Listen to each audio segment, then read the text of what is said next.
Dans la 4e circonscription des Vosges, où l'abstention atteint presque 49%, le traditionnel duel opposant le divers gauche Christian Franqueville au député sortant Les Républicains Jean-Jacques Gaultier n'a pas eu lieu.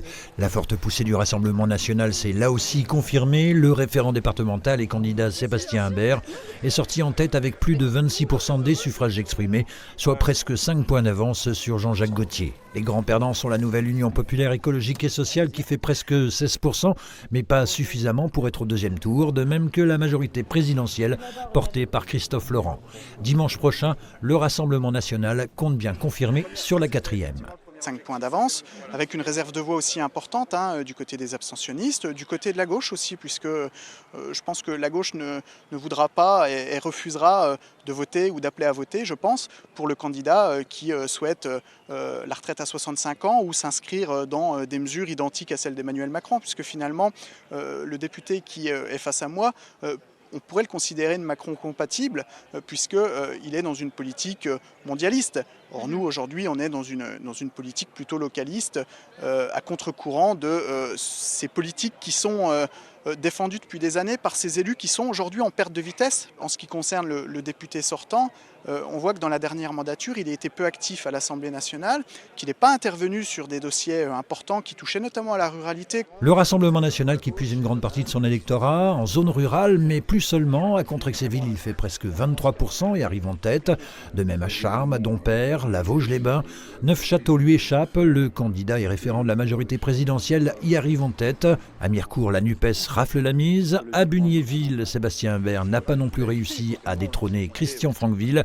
Et à Vittel, Jean-Jacques Gaultier est resté sans conteste maître chez lui avec plus de 500 voix d'écart. Mais prendre la 4e circonscription ne sera pas une chose aisée pour les députés sortants. Et quand on a des territoires où les gens n'ont plus de train, plus de médecins, des services publics qui disparaissent, des écoles qui ferment, on peut comprendre parfois les coups de gueule. Ceci étant, moi je remarque que le candidat du Front National, il y a 5 ans, était déjà candidat aux législatives, mais sur une autre circonscription. Il était candidat sur Épinal, maintenant il vient sur Neufchâteau. Je crois qu'il est important d'avoir des gens qui connaissent le territoire. Je n'ai jamais vu sur ces 5 dernières années le candidat du Front National assister à aucune réunion d'un dossier quelconque sur le territoire de la 4e circonscription. J'aborde ce deuxième tour avec détermination, tout en faisant profil bas et en reconnaissant que le Front National est désormais implanté dans les Vosges et même au-delà des communes rurales.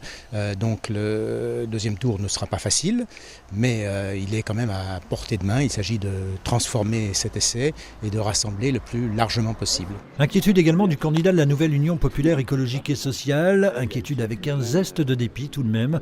Pouvait-il espérer mieux à l'issue de ce premier tour ? On aurait très bien pu aller au second tour. C'est pas automatiquement et mathématique, mais quand on voit les résultats de M. Rieu et de M. Franqueville cumulés aux miens, c'est clair et net qu'on serait presque en tête. Tous les regards sont désormais braqués sur dimanche prochain et le jeu des reports de voix qui va commencer.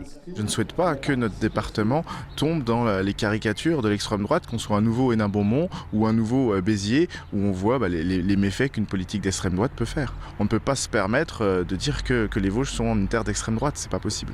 Donc pas d'appel clair à voter pour Jean-Jacques Gaultier ? Après, je ne suis maître que de mon bulletin de vote. Je ne peux pas donner de consignes. Chacun votera en connaissance de cause dans l'isoloir. En tout cas, moi, il est clair et net que je ne voterai pas Rassemblement national. Le candidat d'ensemble fera lui une déclaration spécifique dans les jours à venir.